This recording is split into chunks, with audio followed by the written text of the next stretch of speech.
That's why he's a member today in Roma Hall. But you see, the only reason God showed him help was because of his wife and because he was new in church. You, as you get that instruction, a brother woke up one morning, he said he was traveling to his village. He told me, he said, Pastor, I knew I shouldn't go because the moment I said I was going, something told me, not man, not woman, don't go anywhere today. He said, but I've made up my mind. The reason he was going to the village, can I tell you what? Was to go and tell his family members to make trouble to his wife. They were quarreling. So when the voice said, don't go, he said, I made up my mind. Whatever happens, I am going. He drove. On the way, he lost his car. They snatched his car. He came to tell me, he said, Pastor, beg for mercy. Just ask God for mercy. He said, even if they don't send the car, the things I have there that are my business, my office things, I need them. I told him, you won't find them. I don't hurt you, but you won't find them. The reason is this. He told you not to go. Instructions are the ways of life. Are they hearing me? I've told you this story before, and these are the two more things, and I stay out of your place because I'll be done with you in the next 10 minutes max. I told you this story before of the brother that came to my house with a car and said that God told him to drop that car in my house that night. I said to him, you have only one car. Why are you bringing this car? And I don't need it. I said that to him in my parlor. I said, I don't need your car. Why are you bringing it? You have only one car. He said, no, he has another car he can manage with.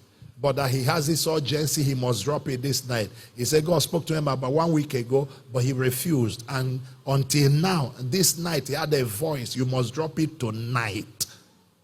I said, okay. Park it in the compound. He parked it. I prayed for him. He left. It didn't take 1 month. He came to me. About 3 weeks later, he came to me. He said, Pastor, he said, there is God. Pastor, God is a good God. But he was talking and I was listening to him.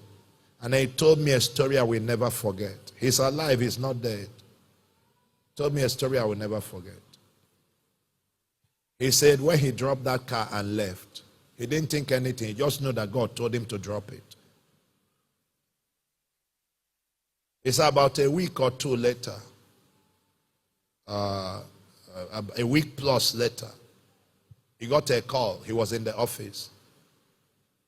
A medical doctor that is the son of his landlord called him and said, please come to my office.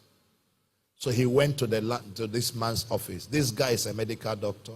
Called him, he's a son to the landlord. So he went to see the young man. When he got there, there was another young man sitting down there. And then a story that almost killed him came out. What happened? The young man sitting there is a hired assassin. He works with politicians. He does all kinds of things. Now, this brother did a business with another man, and his share of that business was 25 million. 25 million. That's his money. I call it ordinary. Year 25 million. There's none of you here that your life is valued 25 million. This man was paid. The brother didn't know. He keeps asking him, have you been paid? He says no, and all of that, and keep telling stories. And the brother left him because the money was paid into his company account. And he was waiting for the money to be paid so he can take his own 25 million share. The man waited, got the money, and decided to hire this boy to kill the brother. So he doesn't collect his money. Hire that young man. And told him where to stand. This brother was living by Royal House. I know his house because my senior brother lives there. He was living there. This man told him where to stand on that road after that school, so that when he's going to work in the morning, he will attack him as if it's a kidnap going wrong and kill him. That's what they agreed. He knew the car, the particular car, and his car was a bit different. He knew all kinds of things. He uses this small car. So that Monday, he dropped his car in my house Sunday night. That Monday, the hired assassin stayed there with his team. This car didn't pass. Tuesday, car didn't pass. Wednesday, car didn't pass. Thursday, car didn't pass. By Friday, he called the man that hired him and said, "Oga, you have wasted my week. I get other clients. I can't be here." He said, "Please." The man said, No. Please, he gave this man the number of this brother's house. The same estate my brother lives. Gave him the place and said, "Please go there. Let it look like a robbery." And agreed. But then something happened. Are you still with me? That young man that is that assassin, one time many years ago when they were doing a political nonsense in one of the local governments down in this toward this area of River State, was wounded. And he knows at that time if they take him to to hospital, the government will catch him.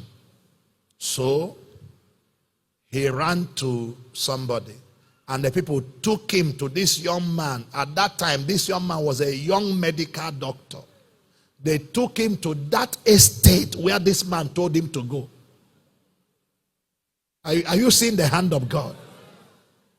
That's where this young medical doctor helped to remove the things that were on him and helped him. That's how he survived. So when they gave him the address of that place, he knew the place. So he called this medical doctor and said, "You are still living in this place?" He said, "No, he has left. It's his father's house, but he has moved out to his own place." The man said, "There's one evil man living there." He said, "Somebody told me to do him something." The medical doctor said, "No, I know all the people that are in my father's house." He mentioned the person. He said, "No, that man goes to Gateway Church." He says he's a Christian. The man says it's a lie. He stole 25 million from. The man turned the story upside down. And this and all of that. The man, this and that. I'm told to harm him. The medical doctor said, "Please, can you come to my office? Please."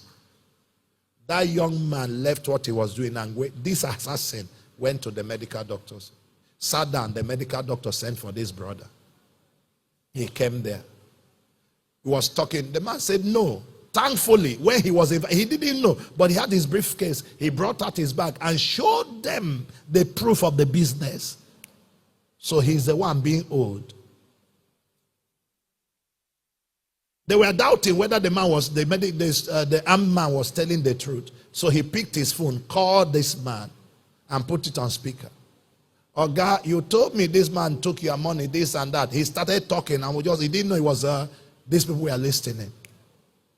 When he finished, the man said, "Oga, you're a criminal. You people call us bad people, but you're a bad man." He said, "I'm here with the man. He showed me evidence and all of that." That's when the man started pleading. He told him, he said, "If you don't give him his 25 million, I'm coming after you." Wait. But can I ask you a question? If that young man didn't carry that car, I didn't need the car, I never have entered it till now. If he didn't carry that car and drop in the house that Sunday, he will be dead now. And you'll be saying God of Gateway didn't answer him. But what killed him was his stinginess. He wanted the car, not knowing that his life was at stake. You are not hearing me.